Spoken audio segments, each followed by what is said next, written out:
New York City's mayoral primary is proof that while red cities and states are getting redder, blue cities and states are getting dumber. Congrats, New York City. You played yourselves. Don't forget to like, subscribe, comment to the YouTube channel at Tomi Lahren is Fearless. The show starts now.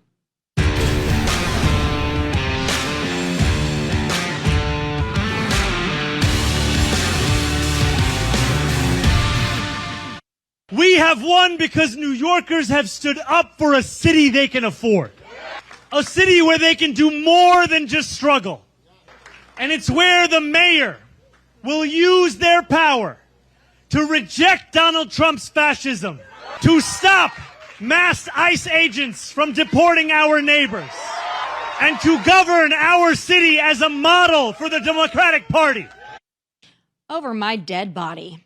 At least not here in Tennessee. Y'all in New York, you're on your own. But there you have it. New York City Democrats decided the man-child who has previously called for the NYPD, prisons, medical bills, private health insurance, and ICE to be abolished, has advocated for banning all guns, legalizing sex work, safe injection sites, cashless bail, decriminalizing drug possession, and has been credibly accused of anti-Semitism and was just a couple years ago trying to be a rapper. Well, he's now likely to be the Big Apple's next mayor.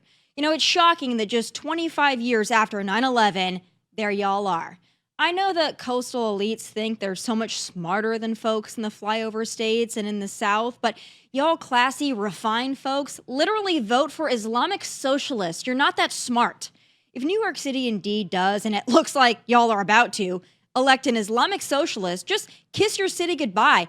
It was already not great. This would be the kill shot. Same situation with LA and Seattle and Portland and probably some others.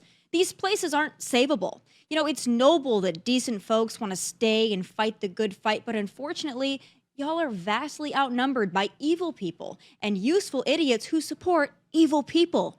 Get yourself to a red state as soon as you possibly can or succumb to the death spiral.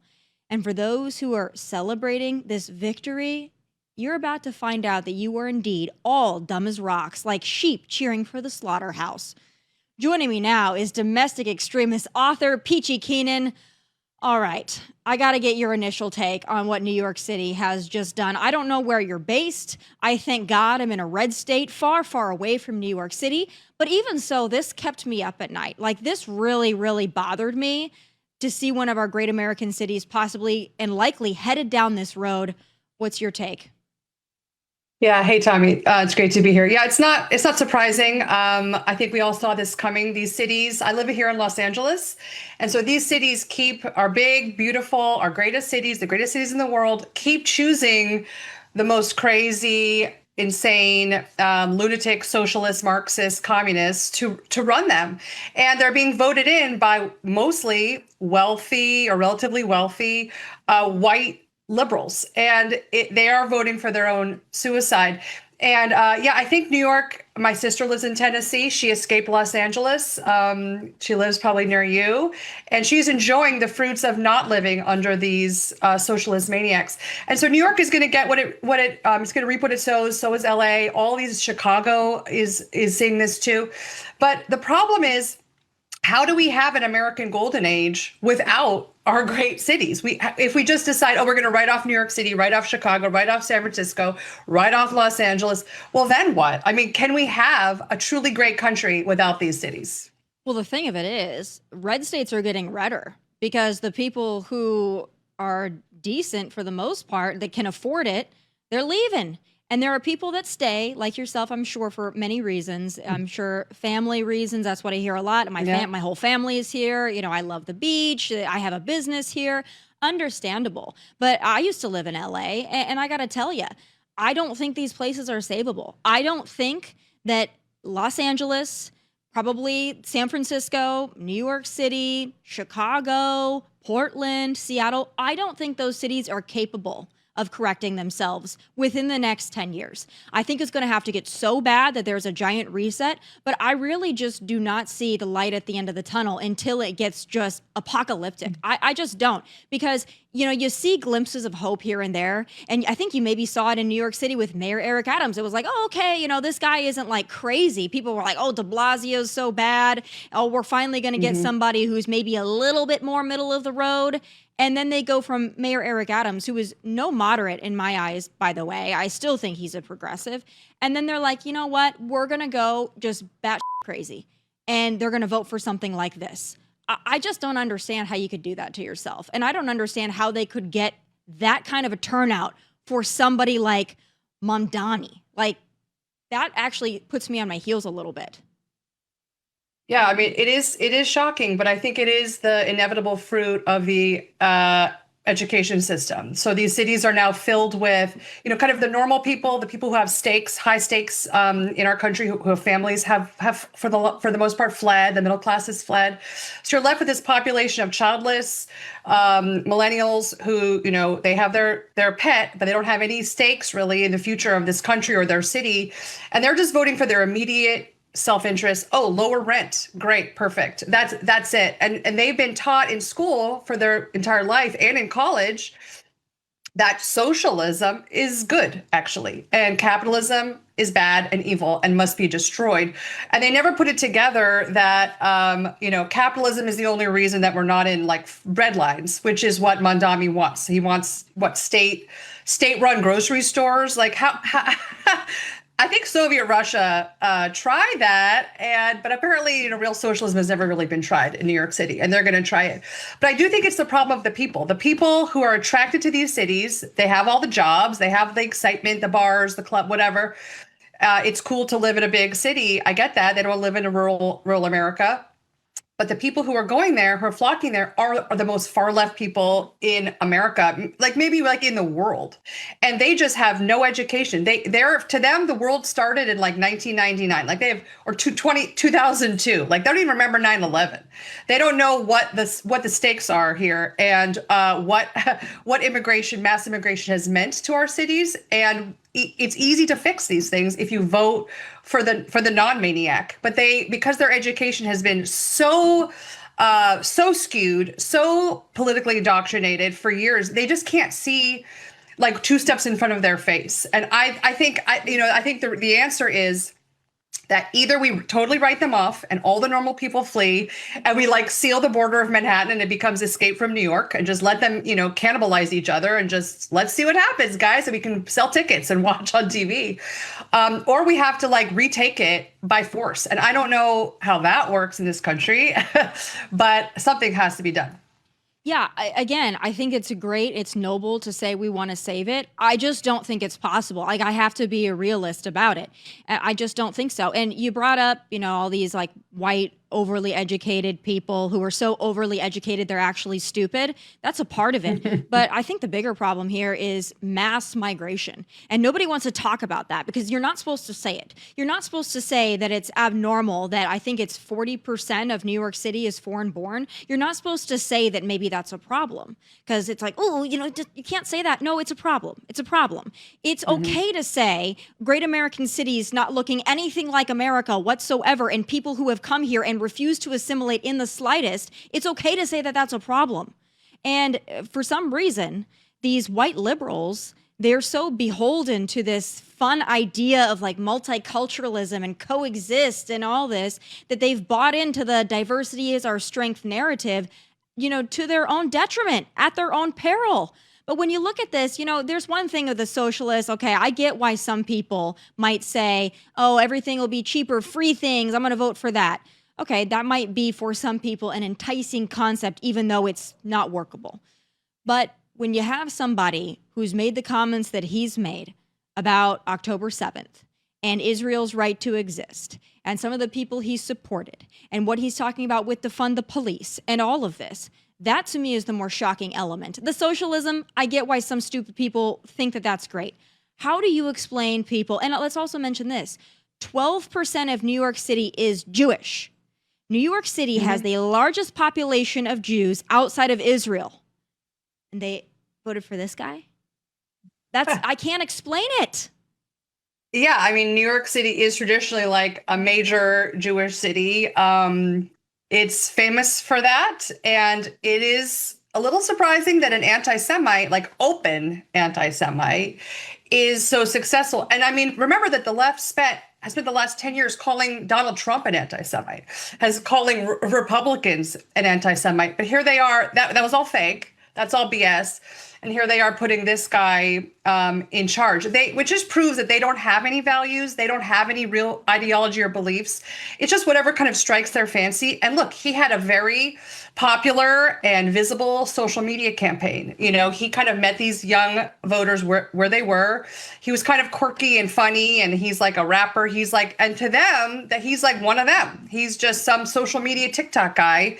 And that's what they want. They're rejecting like authority figures, patriarchy. You know, Andrew Cuomo is like this kind of old grandpa type. They don't, and Eric Adams, of course, is the cop. And so those are just these stereotypes in their brain that they've been told are bad. And they need to remain at all costs cool. I think this is also the kind of the hegemony of being cool. Like they are just beholden to whatever keeps me cool in front of my friends. And that is voting for like the edgy guy, being, you know, the guy who's kind of outside the mainstream, like who knows what he'll do. That is just, they've been like kind of taught that, you know, anything traditional, anything that's like has any guardrails around it, the rules are bad. That's just the patriarchy talking. And again, this is just like a mass brainwashing of kids who don't understand what socialism is. And the thing is that the people who are the actual socialists, AOC and Zohran, they understand the end goal of socialism, and they join the DSA for a reason. They know what the final goal is, but they kind of hide that under this happy clappy, it's all going to be great. You're going to have like such low rent, and the landlords are going to jail if they try to kick you out, and free food and all this. And no one has told them the fruits of that political ideology. So it's really the fault of our education system, and our country has kind of gone down this path. You know, it's like this is a system that we've all created, and this is the place it's taken us. What does that say about our system? I mean, in general, all of these cities are going down this road. They are. I think New York City, and this put it over. New York City is definitely dumber than Los Angeles. This put it over, you know? Do you think so? I don't know. I'll tell you why. Because last week I was like, LA is the worst. LA is worse. They've surpassed New York City. This is worse. I thought LA with the riots and waving the Mexican flags, like this is so much worse. But I'll tell you why I know that New York City is worse. Not only because this guy won the Democrat primary, that's, you know, number one.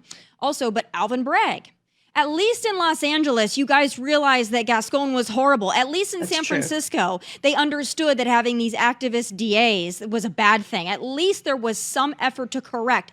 And the recall efforts against Karen Bass, against Gavin Newsom, at least there are people in California, in Los Angeles, who get it, and there are enough of them who get it that they're going to be able to mount a better opposition.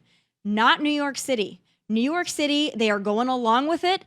Alvin Bragg, this cat here, I mean, AOC, they're fully invested in their own demise, and they want to be third world. They do. That's the goal. Mm-hmm. They want to be a third world city, and they want America to be a third world nation.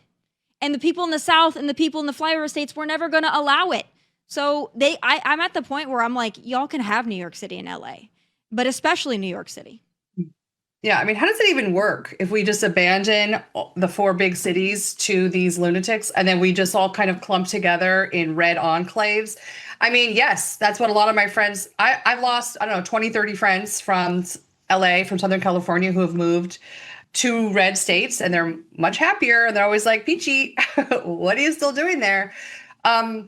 And it's hard. LA is my home. I do a family here. We have careers here, schools. Like we have a little Catholic enclave here. We're sort of safe here. But just last week, my husband's partner was driving home from the airport through a kind of rough area on the freeway. And someone threw a huge chunk of concrete right onto the freeway. And this is a man with 13 children. Okay. And he hit it full force, and it missed his windshield by 6 inches. So he's alive. He's unhurt.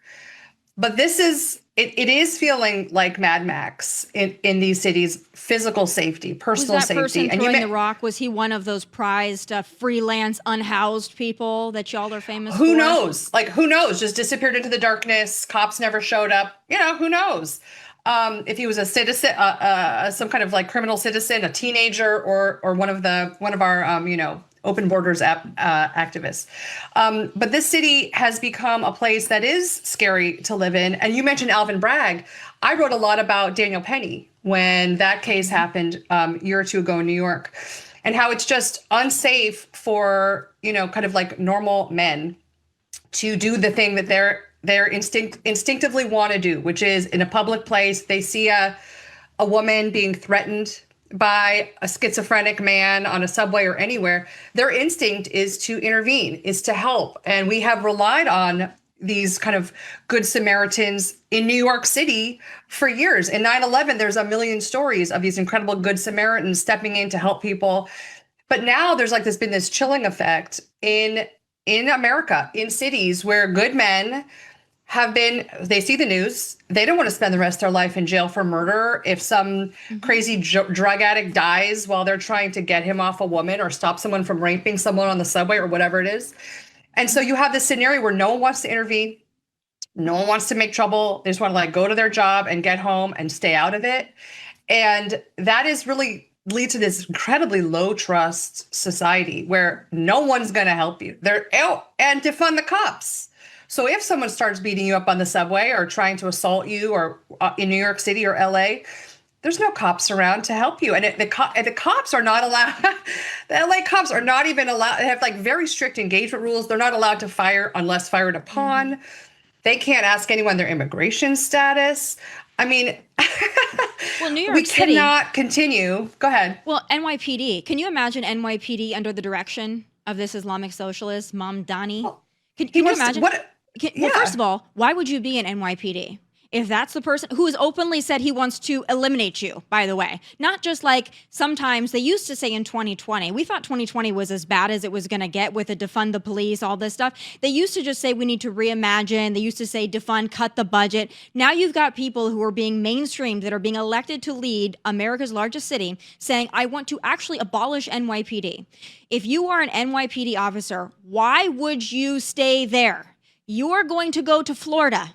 And then not only are they're gonna try to defund and castrate NYPD, you're not gonna have officers that are willing to do it.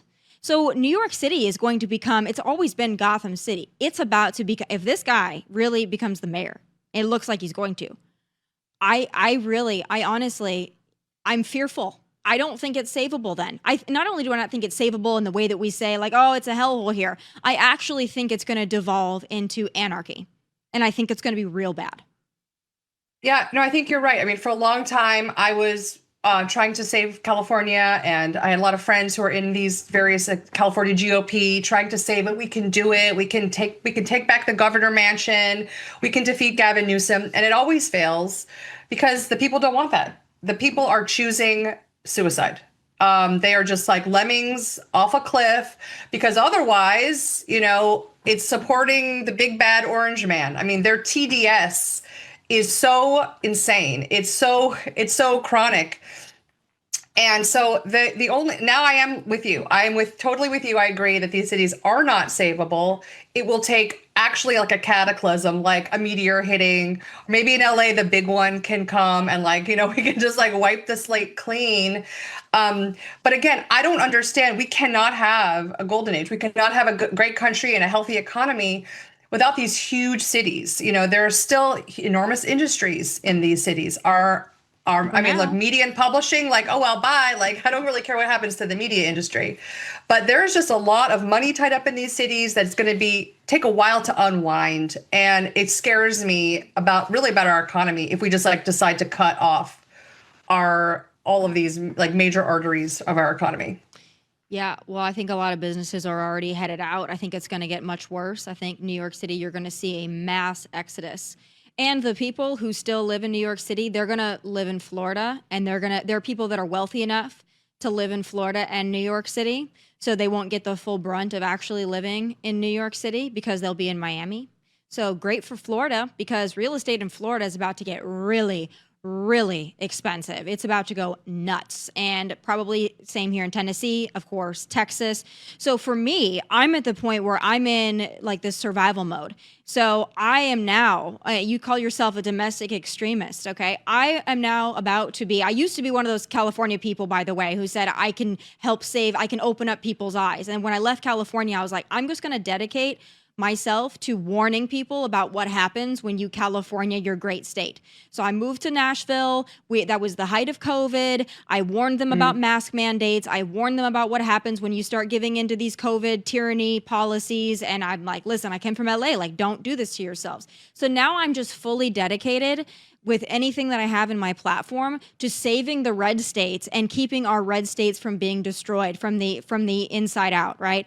Texas, we got to defend Texas, okay? We've got to have mass deportations, which the Trump administration is working on, but we have to make sure that these places like Dallas and Jasmine Crockett's district, we claw them back from the Democrats. You can't have Texas. You can't have Tennessee, okay? You can't have these great Florida. I think they got that on lock, but you can't have our places. You're not going to destroy them. And now I'm just hell-bent on taking the blue cities that we have, like Nashville, and then to some extent, you've got Austin and Dallas. Let's just fight and get those back.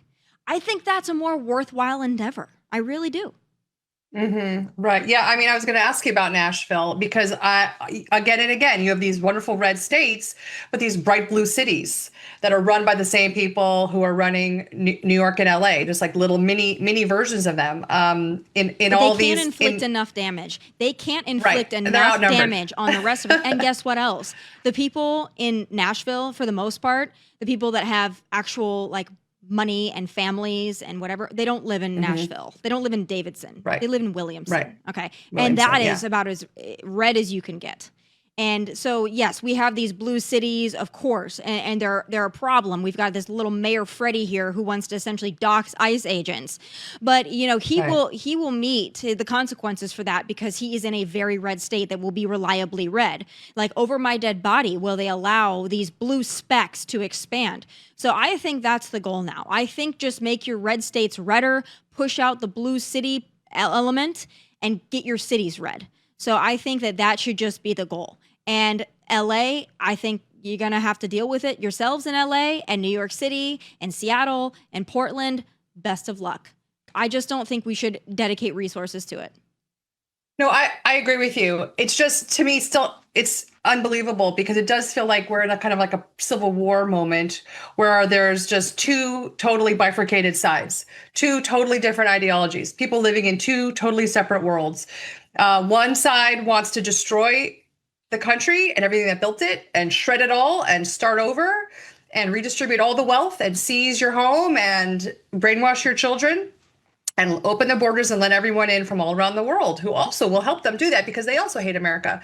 And then you have the other side who are like the Americans, who are patriots, who are proud to hang up the flag on their house and who love this country and are willing to fight and die for this country if it came to that, which I hope it never does. And so, moving forward, like I'm all in on like the Trump agenda. I want a golden age. I want my children and my grandchildren. I have 4 teenagers.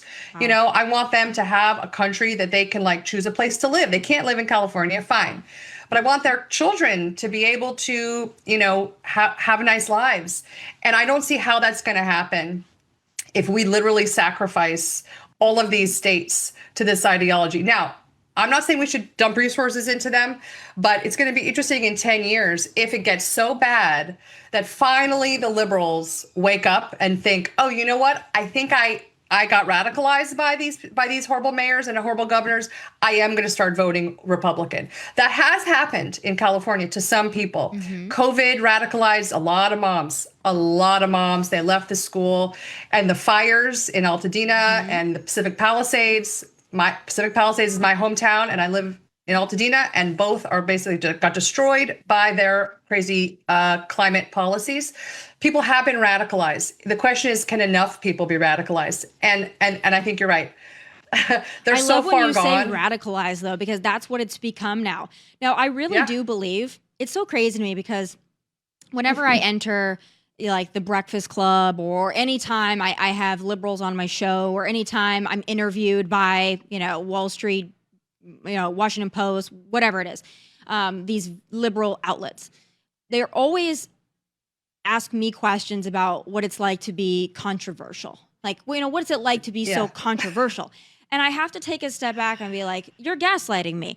It's controversial to say that we need to have a secure border. It's controversial to say that we need to have a capitalistic society in which everybody through hard work can attain greatness and can attain generational wealth. That's radical. It's radical to say that women should have their own sports. It's radical to say that you shouldn't trans children. That's radical. I'm thinking this is now the radical position. The majority of conservatives and Republicans in this country, they don't have radical positions. They have normal positions. The left has radical positions. The left has bat crazy positions. And then you've got all these people, and I would even say a lot of Democrats who maybe still call themselves Democrats, but if they were really honest, they're like, no, I don't believe in all that stuff. But they keep voting for it, though. So that tells me it's an illness. It's a disease, a mind virus. Yeah.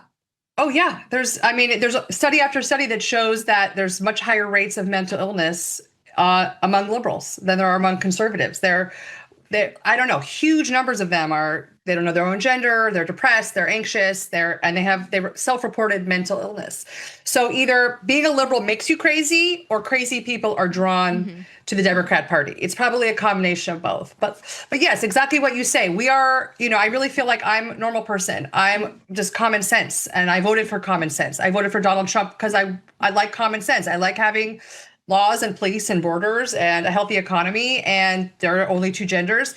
And that's why I called my book Domestic Extremists. It's sort of like a joke, because women like me who choose to stay home, I have 5 kids, we're considered these extremists, these like literal domestic extremists, very dangerous people. But my only extremism is, I'm more domestic than many women. I'm more domestic than my liberal feminist friends from college. I do like staying home with my baby. I don't mind working from home. Like, those are priorities for me, but that makes me actually literally incredibly dangerous to them. And so are you. We are, in their minds, these not just extreme, but like evil people. They're coming from a place of like, they think they're on the right side. They think they're doing good. They think they're on a moral crusade of justice to, open the prisons and redistribute the wealth to everyone and finally bring real equality to everyone. And they think we're these like kind of demons who are mean and want to be mean to people and hurt people and make everyone unhappy and take all the money and hoard all the money. And actually it's the opposite. But that's always how, the devil works. Yeah.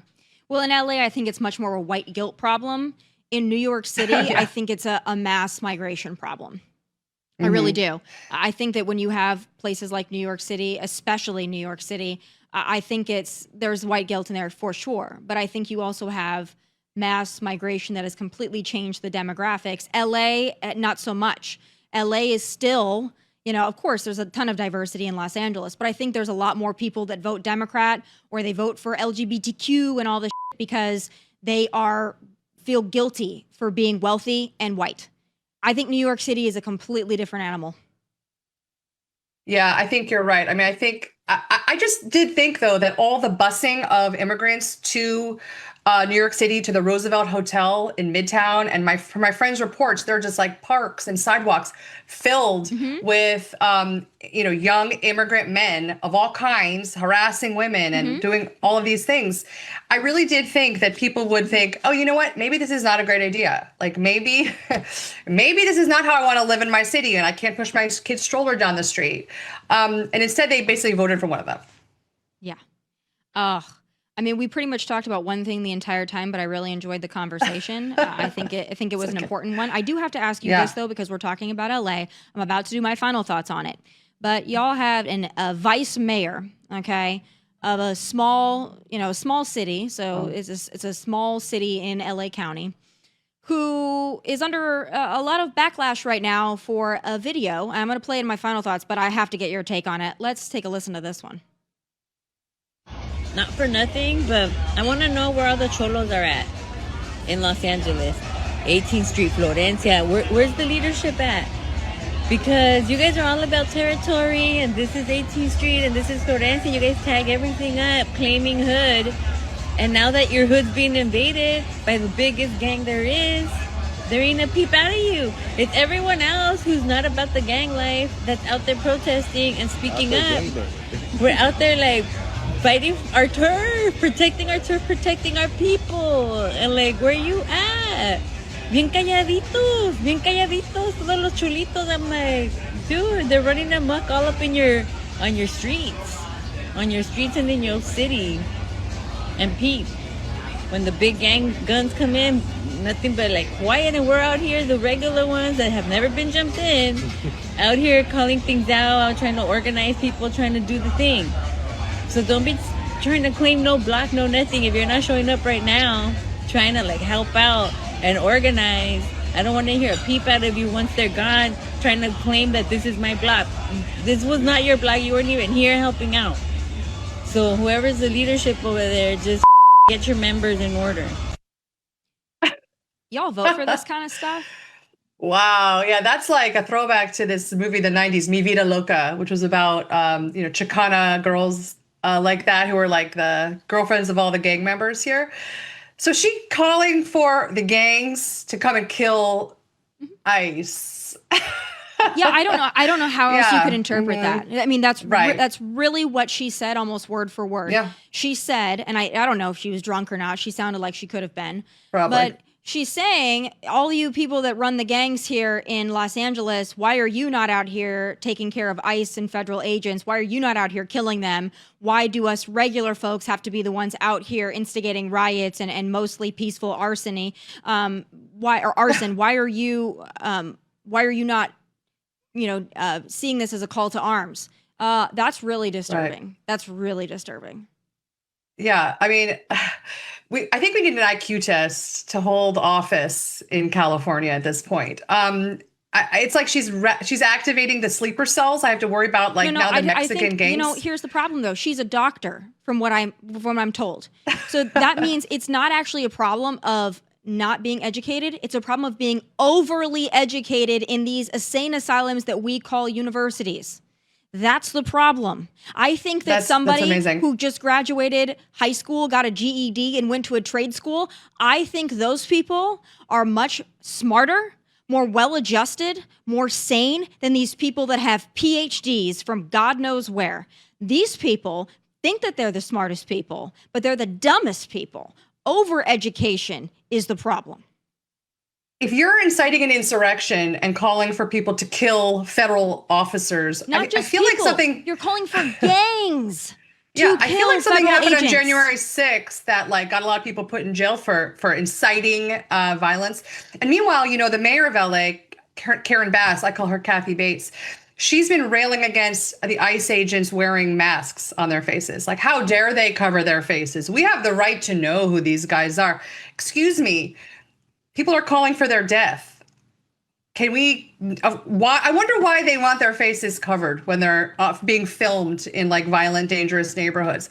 Because you want to kill them and you want to sick the Crips and the Bloods or whatever the Latino gangs' names are on them. And we don't have just regular gangs here. We have MS-13. We have we have drug cartels here. There are neighborhoods that I would never set foot in, even in LA City proper, thanks to women like this. I mean, I don't know. Can we impeach her? What do we do about what can we do? I don't live in Cudahy. Frankly, I don't even know where Cudahy is, but basically it needs a public safety alert. Do not step foot. Yeah, well, she's reportedly under investigation as nice. Okay, she should good. Be. I'm telling you, we've got our problems in Nashville. We certainly do. We have an activist little twerp mayor, but I don't know about California. I wish you the best of luck. I know that it is beautiful, the areas that have not been taken over by homeless encampments. I know that there are beautiful specks of beach left.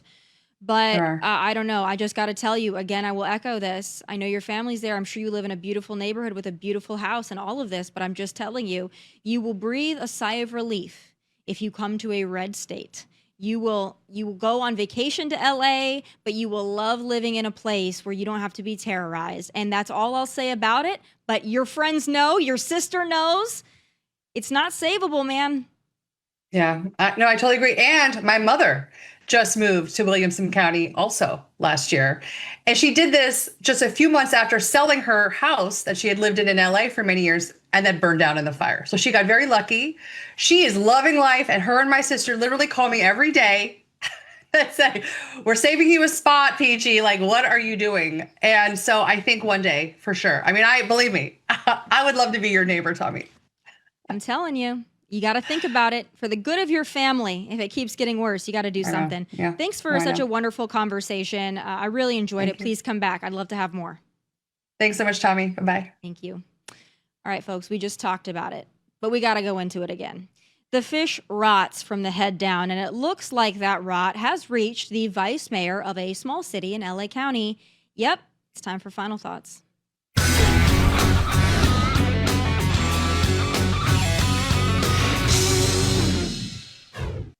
So the leftists are becoming more and more brazen about their disdain for everything and everyone who dares to keep our country and our communities even halfway decent. Here is a video, I already showed it to you, but I'm going to show it to you again, proudly posted and now deleted, featuring the vice mayor of Cudahy, Dr. Cynthia Gonzalez, seemingly, although pretty obviously, calling for gangs to take out ICE agents. Not for nothing, but I want to know where all the cholos are at in Los Angeles. 18th Street, Florencia. Where's the leadership at? Because you guys are all about territory, and this is 18th Street, and this is Florencia. You guys tag everything up, claiming hood. And now that your hood's being invaded by the biggest gang there is, there ain't a peep out of you. It's everyone else who's not about the gang life that's out there protesting and speaking up. We're out there like fighting our turf, protecting our turf, protecting our people. And like, where you at? Bien calladitos, todos los chulitos. I'm like, dude, they're running amok all up in on your streets and in your city. And Pete, when the big gang guns come in, nothing but like quiet, and we're out here, the regular ones that have never been jumped in, out here calling things out trying to organize people, trying to do the thing. So don't be trying to claim no block, no nothing. If you're not showing up right now, trying to like help out and organize, I don't want to hear a peep out of you once they're gone, trying to claim that this is my block. This was not your block. You weren't even here helping out. So whoever's the leadership over there, just get your members in order. Helping out.